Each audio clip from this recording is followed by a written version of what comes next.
Well, let's turn now to the Middle East, where Iran says it stands clean of being part of a sudden drone attack on a military base in Jordan, which killed 3 U.S. soldiers. U.S. President Joe Biden, who's been busy with his campaign obligations, has reacted to the attack, saying the U.S. will respond. His reaction is already sparking fear in various quarters over possible escalation of the tension in the Middle East. We have details in this report. Iran says it played no part in drone attack which killed 3 U.S. troops and injured 34 on a military base in Jordan near the Syrian border. It is reportedly the first time U.S. soldiers have been killed by strikes in the region after Hamas' October 7th attack on Israel sparked a war in Gaza. U.S. media reports say the attack was on Tower 22 in northeast Jordan. The President of the United States spent the weekend in South Carolina campaigning, but during his remarks, he asked for a moment of silence for the 3 American soldiers who lost their lives in an attack on a military base in Jordan, stating that America will respond. President Biden also blames the attack on radical Iran-backed militant groups operating in Syria and Iraq.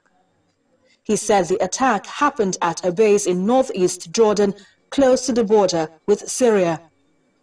Also in South Carolina, Republican presidential candidate Nikki Haley asked for the observance of a minute of silence in honor of the 3 American soldiers killed and support. We lost 3 of our heroes, and I will tell you the fact that we lost 3 and dozens were wounded after 160 attacks on our men and women in the military.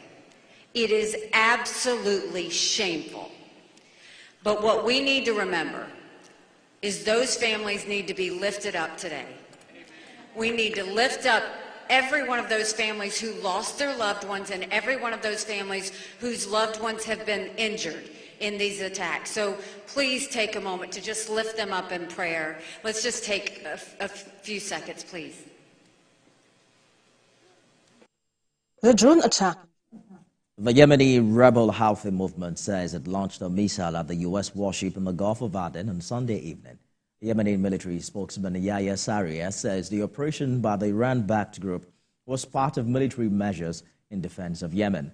The Houthis have carried out dozens of drone and missile attacks on merchant and naval vessels in the Red Sea, as well as the Gulf of Aden, since mid-November, in response to Israel's war with Hamas in the Gaza Strip. On Friday, the U.S. Military Central Command said the destroyer USS Caney shot down an anti-ship ballistic missile fired by the Houthis in the Gulf of Aden. And on Saturday, the UK Ministry of Defense said the British destroyer HMS Diamond shot down with drone targeting it in the Red Sea.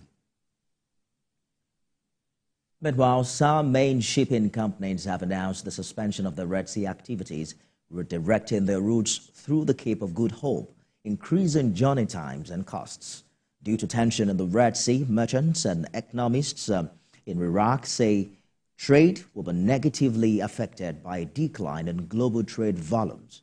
Iraqi economic experts and traders say the increase in maritime shipping costs has raised the prices of commodities in Iraq, which relies on importing a variety of foodstuff and clothing.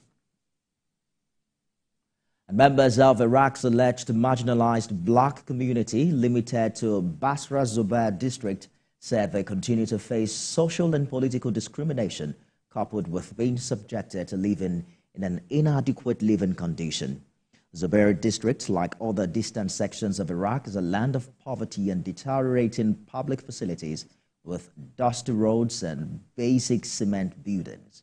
The deputy of Zubair Journalist Union, Hussein Dina, says the long history of enslavement continues to cast a shadow on the way society perceives African Iraqis. African Iraqis are descendants of the slave community and immigrants from sub-Saharan Africa who ended up in Basra, which used to be the capital of the slave trade in Iraq.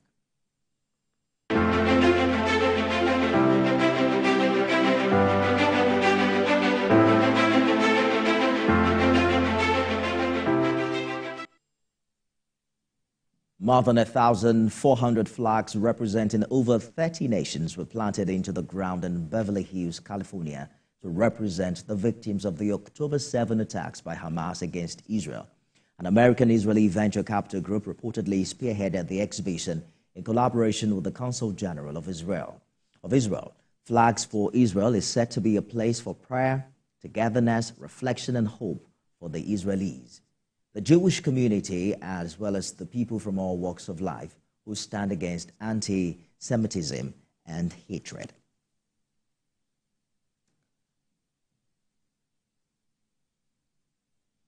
Protesters have now blocked trucks carrying aid from entering Gaza through the Kerem Shalom crossing, and that happened on Sunday.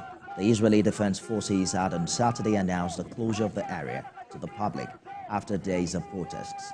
Despite this, protesters still made it to the area, saying they had marched through nearby fields to avoid police roadblocks. The protesters are demanding that no aid be allowed into Gaza until all hostages are released.